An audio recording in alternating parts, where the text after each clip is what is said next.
Hello viewers, আসসালামু আলাইকুম। আজকে আমরা তৈরি করব বাফা পুলি। তো চলুন রেসিপি ভিডিওটি শুরু করা যাক।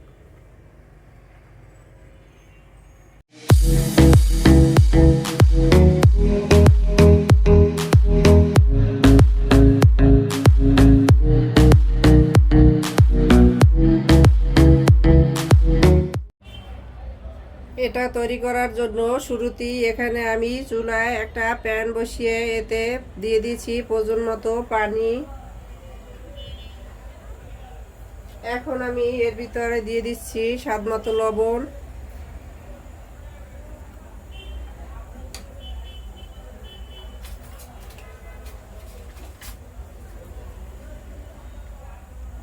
পানির সাথে লবণটাকে মিশিয়ে নিলাম।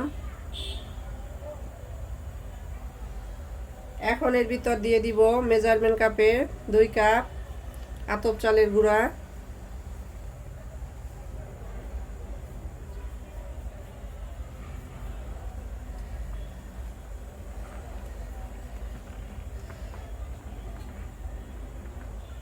মাছ বরাবর হালকা একটু ফাঁকা করে দিলাম। এখন দিয়ে দিব ঢাকনা। চুলার আঁচটাকে আমি মিডিয়াম টু লো করে দিচ্ছি আর ঢাকনা দিয়ে এখন অপেক্ষা করব 5 মিনিট। তো ফিরে আসছি 5 মিনিট পরে। ফিরে এলাম 5 মিনিট পরে, ঢাকনাটা তুলে নিলাম। এখন আমি আটার ডোটাকে নেড়ে ভালোভাবে মিশিয়ে নিব।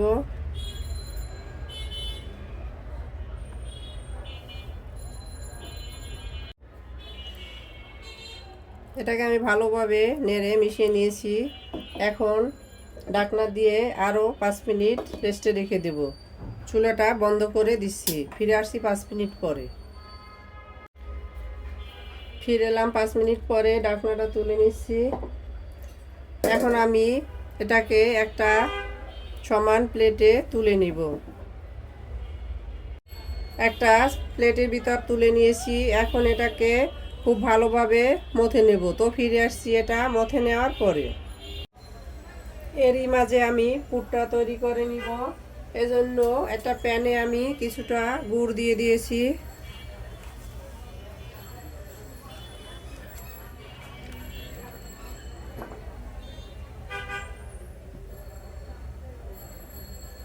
এর ভিতরে দিয়ে দিচ্ছি এলাচ, থেতো করা এলাচ, দারুচিনি আর তেজপাতা। এর থেকে খুব সুন্দর একটা স্মেল বের হবে।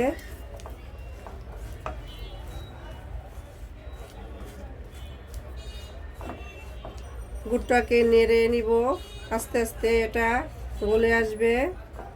তো ফিরে আসছি গুড়টা গলে আসার পরে। নেড়ে নেওয়ার এক পর্যায়ে দেখতে পাচ্ছেন গুড়টা গলে এসছে। এখন আমি এর ভিতরে দিয়ে দিচ্ছি নারকেল।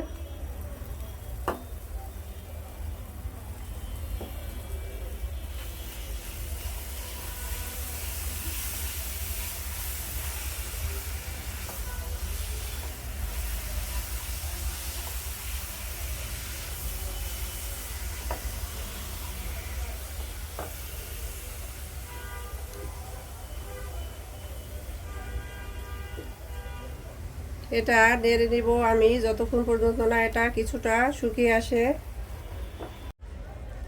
পুরটা কিছুটা শুকনো শুকনো আসছে। এখন এর ভিতরে দিয়ে দিব গুঁড়া দুধ।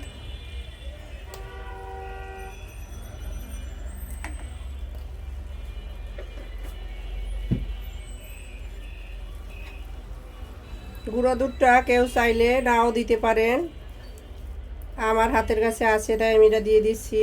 আর এতে করে এর স্বাদটা কয়েক গুণ বেড়ে যাবে।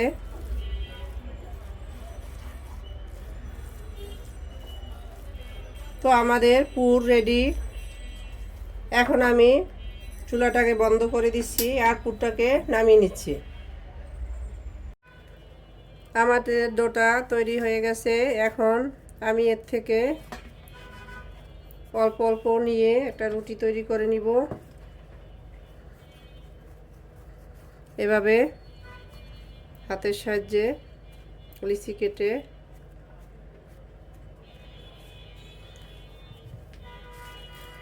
আমি কিছুটা গুঁড়ি দিয়ে দিচ্ছি, চালের গুঁড়ি। তো ফিরে আসছি এটা দিয়ে একটা রুটি বেলে নেওয়ার পরে। রুটি বেলে নেওয়া হয়ে গেছে। এটা নর্মাল রুটির চেয়ে কিছুটা মোটা দেখতে পাচ্ছেন।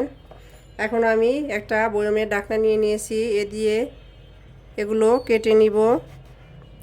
এতে করে সবগুলো পিঠা একই সাইজের হবে, দেখতে ভালো লাগবে। এজন্য আমি এগুলো এভাবে কেটে নিচ্ছি। কেউ চাইলে ছোট ছোট রুটি বেলেও তৈরি করে নিতে পারেন। আমার কাছে এভাবে তৈরি করলে ভালো লাগে এবং খুব সহজে হয়, তাই আমি এভাবে তৈরি করতেছি। এভাবে এগুলো দিয়ে আমি আবার রুটি তৈরি করে নিব। তো এখন আমি এর ভিতরে নিয়ে নিচ্ছি তৈরি করে রাখা নারকেল আর গুড়ের পুর।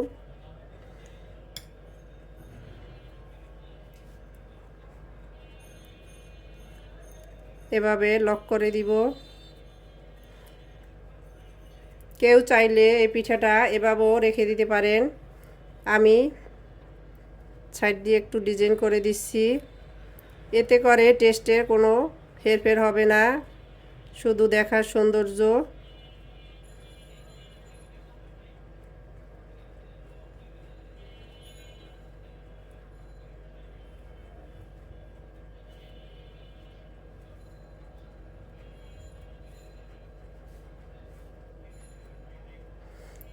তো দেখতেই পাচ্ছেন আমাদের একটা পিঠা খুব সহজে তৈরি হয়ে গেছে।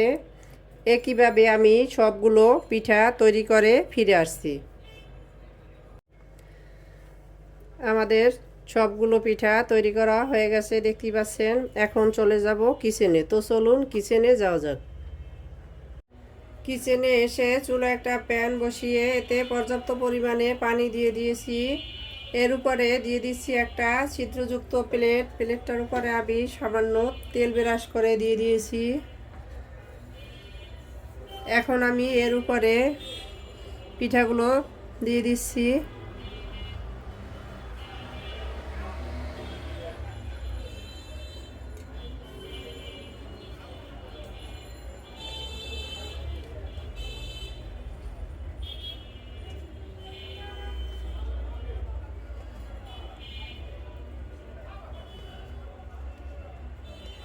আমি এক বাস পিঠা দিয়ে দিয়েছি।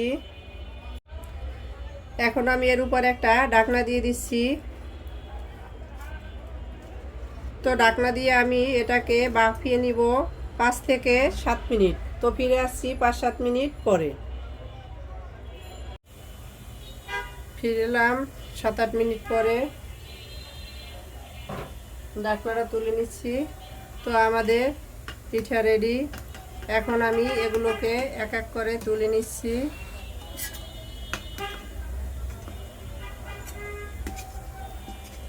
তো ফিরে আসছি সবগুলো পিঠা তুলে নেওয়ার পরে।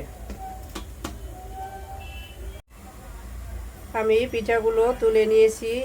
একইভাবে আমি বাকি সবগুলো পিঠা বাফিয়ে নিব। তো ফিরে আসছি সবগুলো বাফিয়ে নেওয়ার পরে। আমাদের সবগুলো পিঠা বাফিয়ে নেওয়া হয়ে গেছে। এখন আমি এগুলোকে সার্ভ করে নিব। তো চলুন সার্ভ করে নেওয়া যাক। সার্ভ করে নিলাম আমরা আমাদের বাফা পুলি। দেখতেই পাচ্ছেন কতটা অসাধারণ হয়েছে। আমাদের রেসিপি ভিডিওটি ফলো করে আপনারা তৈরি করে দেখবেন। কমেন্ট সেকশনে জানিয়ে দিবেন কেমন হয়েছিল আমাদের রেসিপি ভিডিওটি। লাইক, কমেন্ট, শেয়ার, সাবস্ক্রাইব করে আমাদের পাশে থাকবেন। আল্লাহ হাফেজ।